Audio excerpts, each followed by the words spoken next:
and gentlemen, let's go. Where Brooklyn at? Where Brooklyn at? Where Brooklyn at?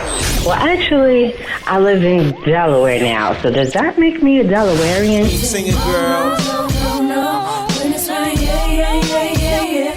You know, Beyonce is my friend in my head. Gay my people sometimes, too. Yeah. I mean, like, be true, man. You know, when I was a kid, I had an imaginary enemy. Like, does that make me crazy?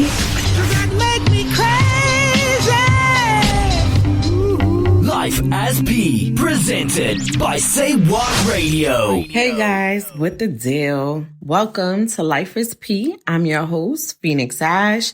They call me P. If you are a repeat listener, thank you so much. Shout out to those who be hitting me up on Twitter, Facebook, Instagram, talking about like, yo, last week's show was dope. Thank you so much. I appreciate all of those encouraging words. People who reach out to me, like other podcast hosts who are like, yo, what's up? Where's the episode for this week? Yo, that is much appreciated because sometimes I'll be like, yo, can anybody really hear me? So I really appreciate those. If you are a new listener, welcome. Thank you. Hitting me up. Let me put something in your ear a little bit. So boom. That's the Brooklyn in me. Right? It came out real fast. But anyway, I just finished the edits for one of my books. It's one of the books in the series for Savage Fever. And I'm so excited about the series. I feel like I get excited about the series over and over and over again. If you haven't picked up episode 1, it's available on ebook. It's on Kindle. I'm going to wait to put out the paperbacks because I'm going to do something special for it. But definitely download it. It's what's up. I got people who are like, yo, where's episode 2? It's really like watching TV, but you're reading it in a book.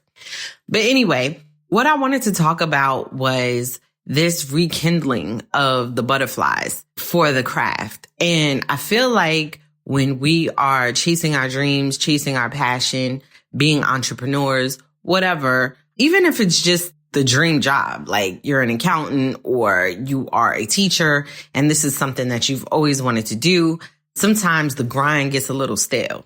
Sometimes things don't come into fruition as fast as we would like, or we think, you know, we've ordered our steps and the result should be this, and it's not. And we get discouraged. Sometimes we do have success and we're still discouraged because the success is very flatline. It's the same kind of successes. We've reached this level. Certain people have reached out to me and gotten work done.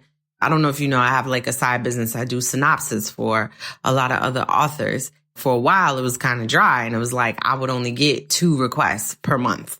And the little bit of money in my pocket for like picking up a few groceries or whatever is definitely helpful. And when I first started, the first 2 was like, yo, 2 people reached out. This what's up. And you hype. And then after like 3 months of just 2 people reaching out, it gets steady. And it's just, you forget that there was no steady business before. You forget that you would be thankful to get just one person to say that they needed your services and they would actually pay for it. Because you've elevated, you've gone to the next step. You're not stuck in that I wish. You're doing it. You are being compensated for it, but it's been looking the same for a long time. And sometimes that can be discouraging. And I encourage you to continue to, so to speak, hammer at that nail.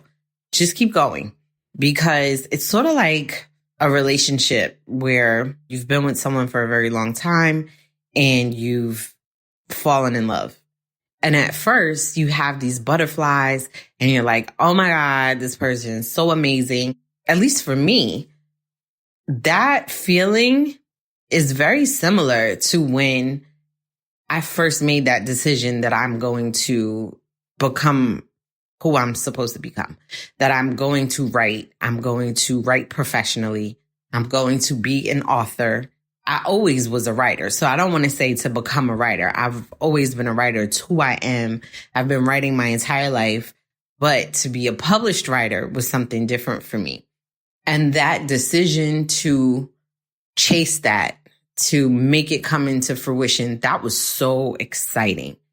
then it got hard because I made the decision. I didn't have a real plan. I didn't have a budget.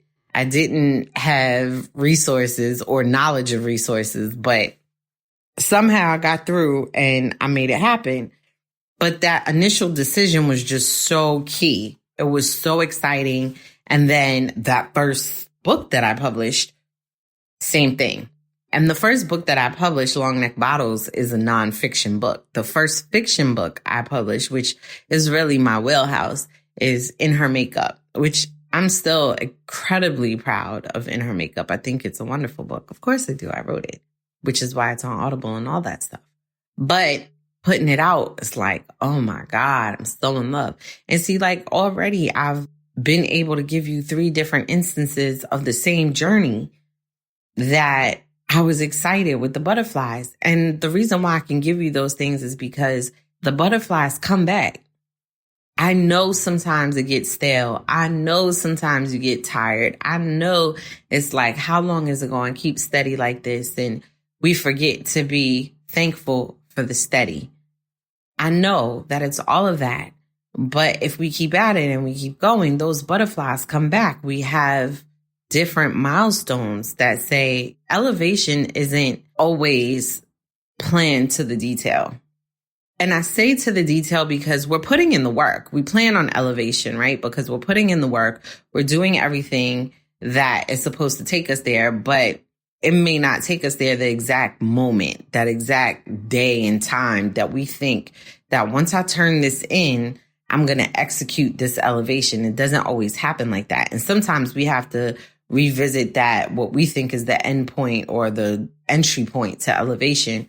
Sometimes we have to revisit that 2, 3, 4, 5, 6, 7 times before it finally kicks the wall through.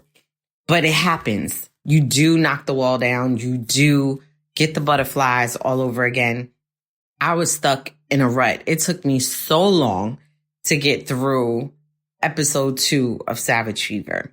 And it wasn't because I didn't know the story, and it wasn't because the story wasn't exciting to me. I love the story. It was because writing in itself had dried out for a second for me. I had so much going on. It was very difficult to be excited about anything between the stress that was happening with my daytime sponsor and going through a divorce. It's a lengthy process, much longer than I'd like it to be. It's not always roses. It's not always amicable. Being a single mom, figuring out how to be a single mom. My garage door broke. I was like, oh my God, I'm having to make these phone calls and foot expenses by myself in order to get things repaired, replaced, or whatever. All of that can dry out your creative spirit. And if you're anything like me, you have to feed that creativity. Like it's like a gremlin. I don't know. I'm telling my age. Back in the days we had gremlins. So if you know anything about gremlins, once you feed them, like you got to feed them, they're yours. If you don't tend to them properly, they can really get out of hand. That's really what like my creativity is like. If I don't feed it, it's going to get out of hand. It's going to get ugly. And it's going to get nasty. It's going to get irritable. And it's going to come from me. Sometimes my creativity is just screaming in the back of my head, like, pay me some mind. I need some attention. I say all that to say that I had so much going on. It was kind of like dry, and writing had just become another tiresome task for a little while. Oh my God, I have to finish this book. Oh my God, I also have to do synopsis. Oh my God. There was no excitement about, wow, I get to finish the next piece. So I employed someone to be my accountability partner, because it was like, listen, I reached out, yo, sis, I'm struggling to get to the end. I need somebody to read what I have, but I also need somebody who will hold me accountable, who will check in, who will ask me where I'm at with it, what I've done with it thus far. And my sis Chas, she's just amazing. She did everything that I asked, and she's no joke. She's not playing with me. She's like, come on, sis, you got to get through it. Come on, you got to do it. And I got through it. And I did pretty well, if I must say so myself. But doing it and completing it brought the butterflies back. And it's so crazy because had I not written anything because I was waiting on those butterflies, I would not have had the realization that that sense of accomplishment is what awakened the butterflies for me. So I finished it and I was so excited to do the next project. I started the next project and I have this other short story that I'm about to kick out. And everything is like starting to flow all over again. It's like I'm refocusing all over again, all because I pushed through that one moment where the butterflies weren't present. It was a task. It wasn't exciting. It wasn't love. It was a task and I had to complete it. And I actually need to go back and take out the fact that I say it wasn't love, because in my eyes, love is a decision. And sometimes it comes with tasks. Sometimes it comes with obligations. When we have a relationship and we're just like, oh, the relationship's dead because the butterflies are dead. I don't necessarily think that's true. I think just like in this situation, they come back if you work at things. If you've decided that that's who you want to be with, if you've decided that, no, this is where I want to be, I feel like you keep working at it and the other person keeps working as well, that those butterflies come back. It's the same with the creativity process, at least for me. That I get butterflies when I read some of my work and I go, oh my God, I can't believe I published. And I'm 8, 9 books in and I'm like, oh my God, I'm a published author. Wow, that's crazy. I'm so proud of myself. But had I waited to get work done for when those butterflies were present, I would not be 8, 9 books in. I would not have what I have published. I would not be signed because I would be waiting to be moved, waiting to dream. And sometimes that stuff doesn't happen for months. That's why people outline too, because like when your characters stop talking or when you're not motivated, that's how an outline is helpful, because you've basically already curated the story. So you just have to go in and fill in the details and make it happen. You can do that like a task. You really can. And you can do it well like a task. You don't necessarily need those butterflies. But if you wait, for me, it's difficult because outlining has yet to work out for me. First of all, I'm so left of the outline. I'm so left field. I'm always left. I'm always making a left. So, look, I can't even part my daughter's hair in a straight line. Like, I cannot keep straight. So that's difficult for me. So I write, I wouldn't necessarily say freehand because I think I have a mental outline. I mentally know the tracking of the story, where I want it to go, how it's happening. I've talked about it before. That's pretty much because when a story comes to me, I actually see it unfolding. I'm watching it. It's almost like I'm watching television or a movie in my head. I'm watching it unfold. And so by the time I'm writing a book, I'm basically documenting what it is that I saw. I don't necessarily have characters that talk to me. I have characters that I feel like speak through me, because when I'm watching these things, it's almost like I'm experiencing them myself. Very difficult to do if you do not have an outline and characters are like, no, I'm not fitting to use you today, this month. I'm on break. But easier to do if you know the story from the beginning. So I have to remember regularly not to wait for inspiration to come bite me in the ass so that I can fly through some writing. Even if what I'm writing is horrible, I can always go back and edit. But I have to execute what the story is. Like, there's nothing to edit. There's nothing to fix if I get nothing down on the paper. I'm getting better at this because sometimes I realize, like, I have to get it down, errors and all, and send it to somebody to read and let them tell me what's wrong with it and let me go back and fix it. When I was in school for my master's in screenwriting, that was like my saving grace. I used to be able to send my mentor, Ross, just send him my stuff and he would come back and tell me what was wrong with it. And it just felt so freeing that all I had to do was go back in and fix those issues, not critique myself and annoy myself to death or overparent myself or beat myself up for things that only I saw as flaws. That made things so much better. Not waiting to get to that source of inspiration, not waiting for those tingles in the pit of my belly before I sit down and write it's key. It's key. And I think in any business, in any entrepreneurial business, particularly creative businesses, that you cannot wait for the muse to show up. I know that we read about a lot of old authors, people who are resting in peace or who have written for years, who moved based upon a muse. And maybe that's your thing. Maybe you want to only write one book. Maybe you only want to write 2 or 3 in your lifetime. And maybe it is incredible. But for someone like me who has a ton of ideas, who needs to get them out, who needs to move on to the next thing, get to the next step, complete this idea, share it, and then move. If I wait for the muse, I'm not doing anything. If I wait to be inspired, I'm not doing anything. If I wait to be excited, I am not doing anything. First of all, do you hear my voice? Do you hear how monotone I could be? I'm not always very excitable. I'm not. But what I have realized over the past few years, that accomplishment makes me excitable. When I am your cheerleader, when I'm the person that's in your corner, that's like, yeah, do that. I got you. Or the person who's like, yo, what's up with your goal? Or that excites me because I can't wait to see you achieve. I can't wait to see you get what you said you was going to get. I can't wait to see you finish that project so I can gas you the hell up, because I think it is so amazing that you've accomplished something that you set out to do. I think it's so amazing that you have reached your goals, that you are flying high, that you are doing a damn thing. And I realized that that is what motivates me.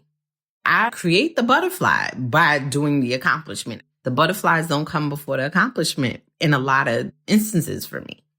And if you're anything like me, if you have that spirit where you're encouraging and you want people to succeed, think about applying that to yourself.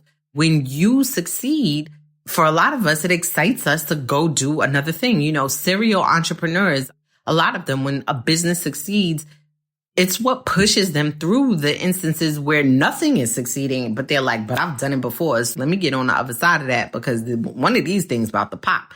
Reminds me of when I used to play the slot machines, and I used to be like, yo, one of these things going to pop. And sure enough, on several occasions, I've had machines pop for me. So same thing. For me, though, I have to pay attention to my patterns, because without paying attention to my patterns, I'm not going to be my most successful self. I need to see where it is that I need help, but I also need to see where it is that I thrive. And I recognize that if I have so much passion and so much enjoyment in watching other people accomplish, that I do have that same feeling when I accomplish something. Okay, now, what's on the other end of that, P? What happens after that? What happens after you accomplish and you are so hyped that you accomplish? What happens? I'm usually motivated to go to the next thing. Okay. So if that's what motivates you to go to the next thing, sit your ass down and finish the book so that those butterflies can return and you can get motivated to go to the next thing. Because I'm going to get to the next thing. I'm going to be all excited. And then I'm going to get midway through and it's going to get stale for me. That's what happens. It's going to get stale. It's going to get stagnant. And in order for me to get to the next set of excitement, I got to finish it. I got to use my discipline. I got to sit down and I got to finish it. And that's just me learning my craft, but not being afraid that, oh, I'm not in love with this anymore. Oh, I don't like this anymore because I don't get that little tingle feeling in my stomach. Shut the hell up. Just finish the damn thing so that you can move on, because they're going to come back. If this is what you're supposed to do, this is the thing that you're passionate about, just because you don't have a tingle in your stomach, or just because you're not giddy, or just because you're not excited for a small period of time. And that could be anywhere from a day to a year. But this is the thing that you're supposed to do. This is your calling. This is the thing that you're passionate about. Use the discipline. When the excitement and all of that does not show up, use the discipline. That's what it's there for. This is why you write every day. This is why you write at the same time every day. It's to create a discipline so that when those other things don't show up, you still show up. You still there, because you're going to make magic and you're going to make those things come back. You're going to make those things show up. So don't get discouraged when, you have a brief moment where it doesn't make you giddy or happy. I have a girlfriend who is in nursing school and she's at the end and she's struggling at the end. She's been flying high, doing so well, and she's at the end. And it's like, oh, I came all this way to not finish. The hell you did? Nah, this is when the discipline shows up. This is when you had to go to school every Tuesday and every Thursday, this is when you employ the routine. Take your ass to school every Tuesday and every Thursday. You're supposed to, or where your classes are. This is where you employ the discipline. The discipline is useful when that giddiness, that excitement doesn't show up. And sometimes the creativity to create something from scratch or something new doesn't show up. But the discipline is reliable. The discipline is there. Get the discipline. The discipline will bring you back to that place of happiness, of that excitement. They're not two separate lines. They're not, oh, I'm a creative and I only work this way and I'm not disciplined because that's not fulfilling or whatever. No, it shows up. It shows up. And granted, not everybody has the same process, but like I said, if you're anything like me, where you have a ton of ideas, you have a ton of things to execute, the only way to get to the next thing is to be disciplined. You can't wait for the excitement to return. You have to use your discipline and just trust that it's returned so many times in the past that it's bound to come back. It's bound to come back. If you're interested in how discipline is working out for me and you want to pick up some of my books, they are available on Amazon Kindle as well as Amazon paperback, all except for Savage Fever. Savage Fever is coming later. But Touch Me First is definitely available on paperback as well as Kindle. Touch Me First was my first book that came out on the erotica charts, and it debuted at #1 on Black Erotica. So pick it up, okay? I got a lot of good feedback on Touch Me First, so pick that up. Get touched. Delectable, the first romance that I've ever written, is also available on Kindle and on paperback. A lot of feedback about that too. That was like really pure romance for me, which was something different. But I enjoyed it. I think I might do something like that again. Savage Fever is just grimy. It's grimy, it's lustful, it's dangerous, it's crime-ridden, is what's up. The Kindle app is free on your phone. Like, download the Kindle app and get you some books. Anyhow, I definitely appreciate all y'all, like, in my inbox, like I said earlier, at P Writes on Twitter, at P Writes on Instagram. I'm Phoenix Ash on Facebook. Hit me up. Let's talk. Let's chat. Tell me what's going on with you. I'll tell you what's going on with me. Let me know if it's something that you want to do a show about or whatever. All right. Until the next time when we could exchange power, I wish you well. I hope you keep safe. Love you guys. Peace.